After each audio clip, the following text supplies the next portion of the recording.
Assalamualaikum warahmatullahi wabarakatuh. Jumpa lagi dengan Pak Aman pada pembelajaran IPAS. Hari ini kita akan belajar tentang kebutuhan manusia berdasarkan kepentingan. Selamat belajar. Apa itu kebutuhan manusia ya? Kira-kira ada yang tahu tidak? Apa kebutuhan manusia? Jika kita lapar, apa yang kita butuhkan? Apabila kita haus, apa yang kita butuhkan? Ngantuk. Nah, saat kita ngantuk, kira-kira apa ya yang kita butuhkan? Ketika kita lapar, kita harus makan dan membutuhkan makanan. Ketika haus, kita membutuhkan air untuk minum. Dan ketika kita ngantuk, kita membutuhkan istirahat. Dari pemaparan tadi, kita sekarang tahu apa itu kebutuhan. Kebutuhan adalah segala sesuatu yang harus dimiliki atau diperlukan oleh seseorang untuk bertahan hidup dan memiliki kehidupan yang layak. Setiap manusia memiliki kebutuhan. Kebutuhan tersebut terus berkembang seiring bertambahnya usia. Selain itu, perkembangan teknologi juga mempengaruhi kebutuhan manusia. Yuk, kita perhatikan gambar-gambar berikut. Coba, ada apa saja ya? Yang pertama ada handphone, kemudian ada buku, ada laptop dan ada game. Kira-kira menurutmu, barang mana yang merupakan kebutuhan kita sebagai anak sekolah? Ya, jawabannya betul. Bukulah yang merupakan kebutuhan kita sebagai pelajar. Sedangkan barang-barang lainnya hanya merupakan sebuah keinginan. Keinginan adalah sesuatu hal yang ingin kita miliki. Tetapi, apabila tidak dipenuhi maka tidak akan berpengaruh besar pada kelangsungan hidup. Keinginan itu pemenuhannya dapat ditunda. Jika dilihat dari tingkat kepentingan atau intensitasnya, kebutuhan manusia terbagi menjadi 3 bagian, yaitu kebutuhan primer, kebutuhan sekunder, dan kebutuhan tersier.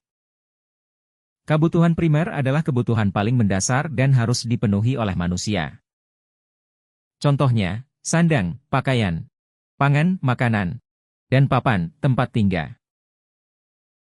Kebutuhan sekunder merupakan kebutuhan penunjang hidup. Kebutuhan ini bisa ditunda pemenuhannya setelah kebutuhan primer terpenuhi. Contohnya, motor, televisi, dan sepeda. Kebutuhan tersier adalah kebutuhan yang berkaitan dengan usaha menciptakan atau meningkatkan harga diri, prestis atau gengsi. Kebutuhan ini menjadi kebutuhan mewah. Contohnya, mobil mewah, motor mewah, perhiasan, dan HP mahal. Skala prioritas. Berikut adalah 4 kuadran dalam skala prioritas diri. Penting dan mendesak, jenis kebutuhan dengan tingkat kepentingan yang tinggi dan juga harus segera dipenuhi karena akan mengganggu kelangsungan hidup apabila tidak dipenuhi. Misalnya mengerjakan tugas yang harus dikumpulkan besok. Penting dan tidak mendesak, jenis kebutuhan yang memiliki tingkat kepentingan tinggi namun pemenuhannya bisa ditunda karena tidak bersifat darurat. Contohnya adalah olahraga. Tidak penting dan mendesak, jenis kebutuhan dengan tingkat kepentingan yang rendah namun harus segera dipenuhi karena bersifat mendesak dan tidak bisa ditunda. Misalnya menjawab panggilan telepon dari teman. Tidak mendesak dan tidak penting, jenis kebutuhan dengan tingkat kepentingan yang rendah dan pemenuhannya bisa ditunda. Misalnya menonton film kartun. Cara menentukan skala prioritas. Untuk menentukan skala prioritas, ada beberapa hal yang harus diperhatikan yaitu 1. Tingkat urgensi atau keharusan mendesak. 2. Kesempatan yang dimiliki. 3. Pertimbangan masa depan. 4. Kemampuan diri. Perhatikan diagram prioritas di samping. Tahukah kalian? Kebutuhan itu tergantung pada siapa yang memiliki kebutuhan tersebut. Contohnya motor akan menjadi sebuah kebutuhan primer untuk seorang kurir.